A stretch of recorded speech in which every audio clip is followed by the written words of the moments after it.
Assalamualaikum warahmatullahi wabarakatuh. Bagaimana kabar kalian hari ini anak-anak? Semoga dalam kondisi yang lebih baik. Anak-anak, berjumpa kembali dengan Bu Guru.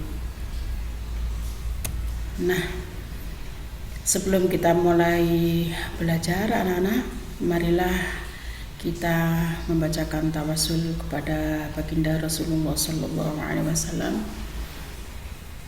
bersama-sama. Bismillahirrahmanirrahim. Ila hadratin Nabi Mustafa Muhammad Sallallahu Alaihi Wasallam wa ala alihi wa dzurriyyatihi wa ashabihi. Bisiril al-Fatihah. A'udzu billahi minasy syaithanir rajim. Bismillahirrahmanirrahim. Alhamdulillahi rabbil alamin. Ar-Rahmanir Rahim. Maliki yaumiddin. Iyyaka na'budu wa iyyaka nasta'in. Ihdinas siratal mustaqim. Siratal ladzina an'amta 'alaihim ghairil maghdubi 'alaihim waladdallin. Amin amin ya rabbal alamin. Bismillahirrahmanirrahim. Raditu billahi rabba wa bil islami dina wa bi Muhammadin nabiyyan wa rasula. Rabbi zidni ilman warzuqni fahma. Amin amin ya rabbal alamin. Alhamdulillah anak-anak, kita sudah berdoa dan tawasul kepada Kanjeng Nabi Muhammad. Semoga kegiatan pembelajaran kita senantiasa Allah meridhoi. Amin amin ya rabbal alamin. Anak-anak, sebelumnya marilah kita akan belajar pada pelajaran. Nah, ini tema 3 subtema 2 yaitu wujud benda. Dengan saya Ibu Iswatun Hasanah. Nah, sebelum pembelajaran yang lainnya, kita awali dengan bacaan basmalah bersama-sama. Bismillahirrahmanirrahim. Nah, anak-anak, kita akan belajar dulu pada pelajaran PKN. Pada pelajaran PKN yang pertama adalah sila kelima. Bagaimana bunyi sila kelima? Bunyinya keadilan sosial bagi seluruh rakyat Indonesia. Nah, ini keadilan sosial merupakan bentuk sikap sosial tidak membeda-bedakan sesama, saling membantu, memperkuat persatuan tanpa membeda-bedakan dan bersifat adil. Nah, lambangnya apa anak-anak? Lambangnya adalah padi dan kapas. Bagus. Kemudian contohnya apa?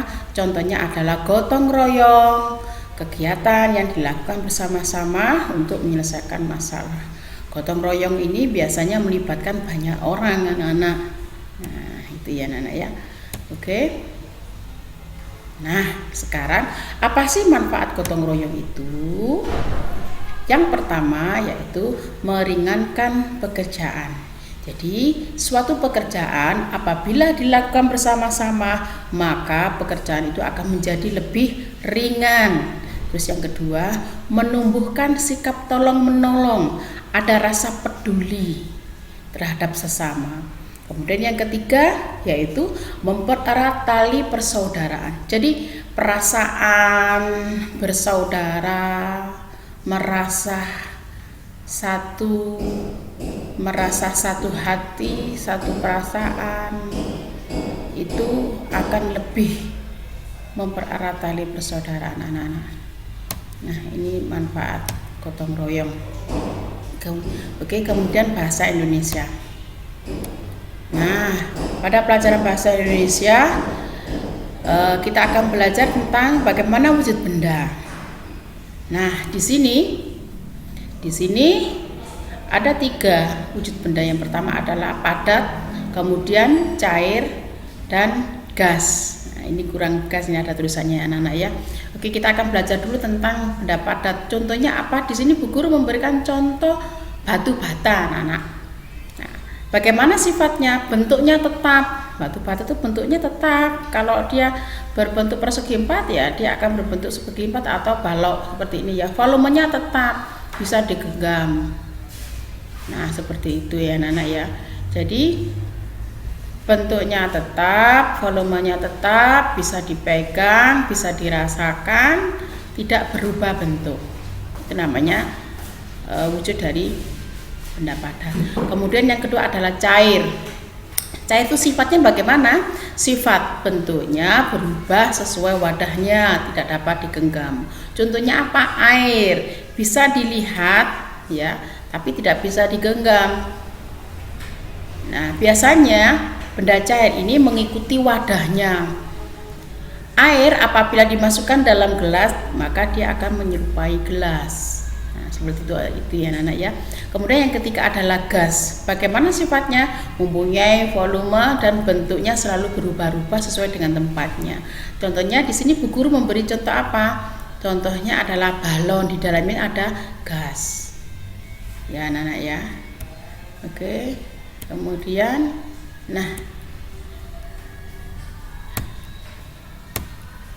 oke, ini matematika anak-anak. Nah, di sini kita akan belajar tentang satuan jarak. Satuan jarak dapat dinyatakan dalam kilometer atau singkatannya kayak km dan meter atau meter.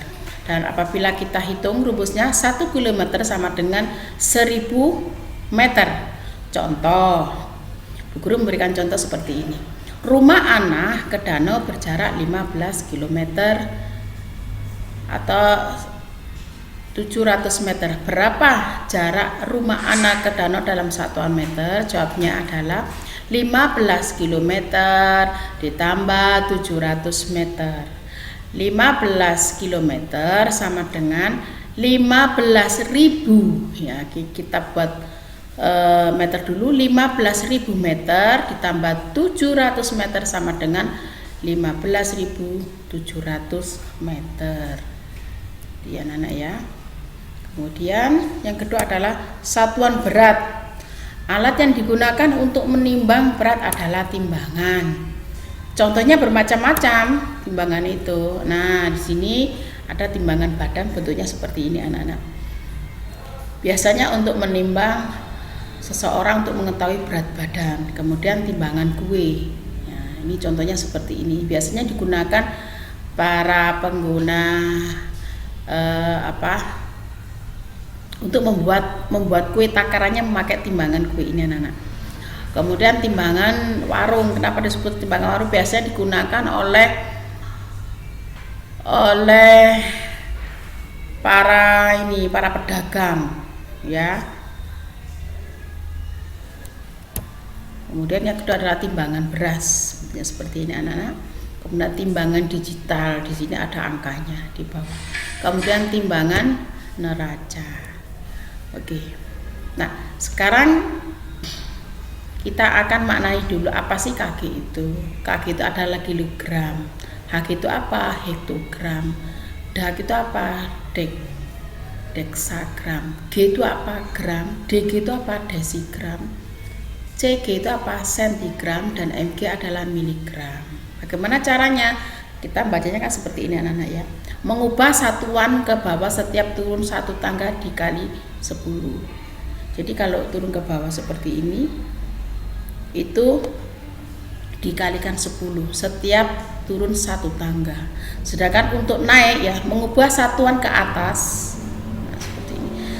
Mengubah satuan ke atas setiap naik satu tangga dibagi 10. Kalau ke atas ini dibagi 10, kalau turun ke bawah hitungannya dikalikan 10. Dari tangga satuan berat di atas dapat diperoleh, nah ini rumusnya anak-anak, 1 km sama dengan 1000 gram, 1 hektogram sama dengan 100 gram, 1 deksagram sama dengan 10 gram, 1 gram sama dengan 1 gram, 1 deksigram sama dengan 0,1 gram,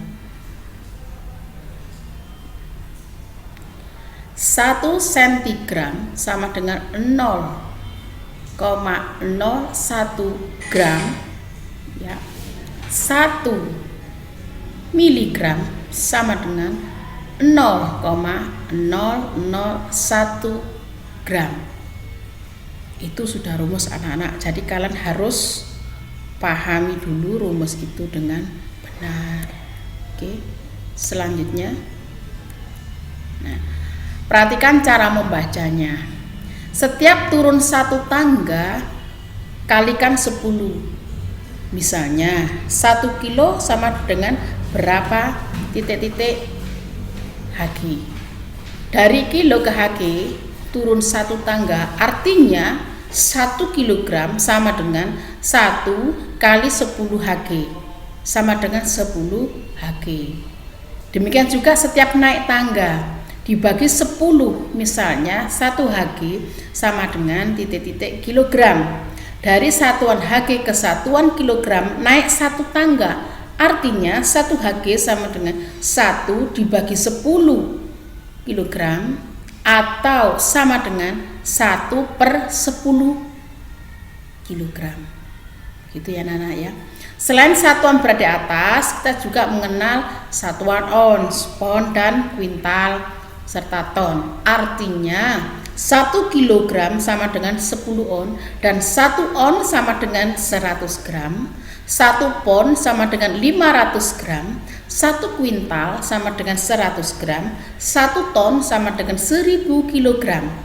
Contohnya 5 kilo sama dengan titik-titik ons. Jawabnya 5 kilo sama dengan 50 on. Jadi ini merupakan rumus anak-anak. Kalian harus betul-betul memahami, harus betul-betul menghafalkan gitu ya nak ya. Oke, selain satuan berat di atas, kita juga mengenal satuan ons, pon, dan kuintal. Ini juga sudah tadi barusan Bu Guru berikan. Nah, anak-anak, pembelajaran kita hari ini yaitu PKN pengambalan sila kelima, bahasa Indonesia tentang wujud benda, matematika tentang satuan berat. Demikian pembelajaran kita hari ini, semoga bermanfaat. Pesan guru, jangan tinggalkan sholat, jaga kesehatan, manut sama orang tua, dan tetap belajar. Semangat ya anak-anak, berdoa sama Allah semoga COVID-19 segera berlalu dan kita bisa belajar bertatap muka. Sebelum acara ini, kegiatan pembelajaran ini kita akhiri, marilah kita berdoa dengan membaca surat Al-Asr. Bismillahirrahmanirrahim. Wal 'ashr innal insana lafi khusr illal ladzina amanu wa 'amilus solihati wa tawassaw bil haqqi wa tawassaw bis sabr. Walhamdulillahi rabbil alamin. Wallahul muwaffiq ila aqwamit thoriq. Wassalamualaikum warahmatullahi wabarakatuh. Terima kasih.